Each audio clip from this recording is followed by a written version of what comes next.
They say, nature is beautiful. Oh, until you realize you're truly alone in it.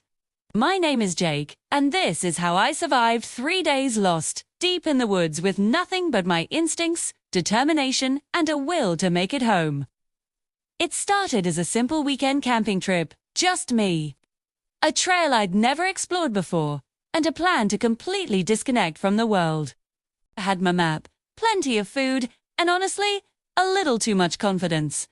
But as the sun began to dip below the horizon on that first night, things took a turn I never could have expected. Wait, this can't be right. The trail's supposed to curve left. Somewhere along the ridge, I must have taken a wrong turn. One moment I was confidently following the well-worn path, the next, it just vanished. Completely gone. As if the forest had swallowed it whole. The first night hit me fast and hard. My phone was useless, not a single bar of signal. My flashlight was already starting to flicker, a dying beacon in the overwhelming darkness. All around me, I could hear the sounds of animals moving through the trees, their presence felt but unseen. Too, I managed to gather enough dry branches to build a small fire, its flickering light my only company. I rationed out a single protein bar, making myself a promise that I'd find the trail by morning. Just make it through the night. Day 2 was the hardest. The forest felt endless, and my hope was starting to wear thin. I decided to follow the sun east.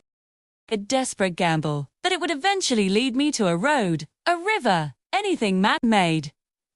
My stomach ached with a deep, gnawing hunger, and the first signs of dehydration were setting in a dry mouth and a pounding headache.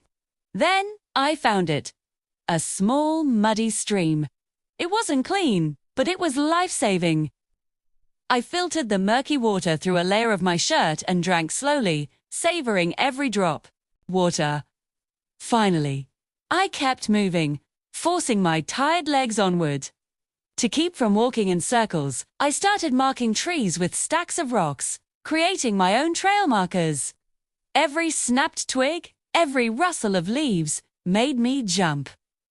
The forest felt alive, and it didn't always feel friendly. By the second night, the situation went from bad to worse. Ominous clouds rolled in, and the distant rumble of thunder grew closer. I frantically built a makeshift shelter using fallen branches and layers of large leaves, huddling under it as a torrential rain poured down. I barely slept, soaked to the bone and shivering uncontrollably, praying that someone, anyone, had noticed I was missing. Hello, can anyone hear me? But the only answer I got back was the deafening crash of thunder. On the third morning, as the first light filtered through the dense fog, I felt incredibly weak, but my mind was laser-focused. I started following the sound of birds, an old survival trick I'd read about.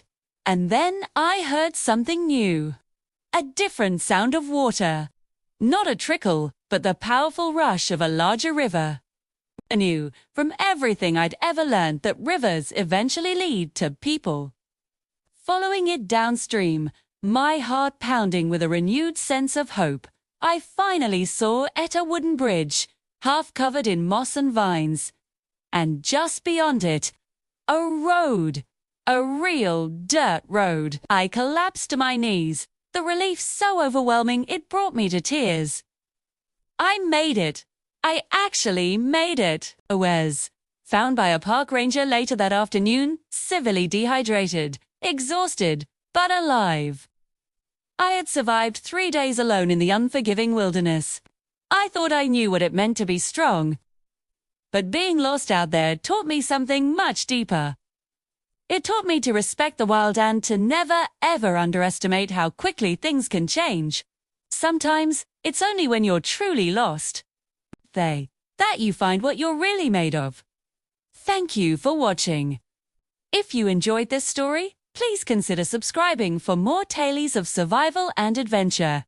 Stay safe out there.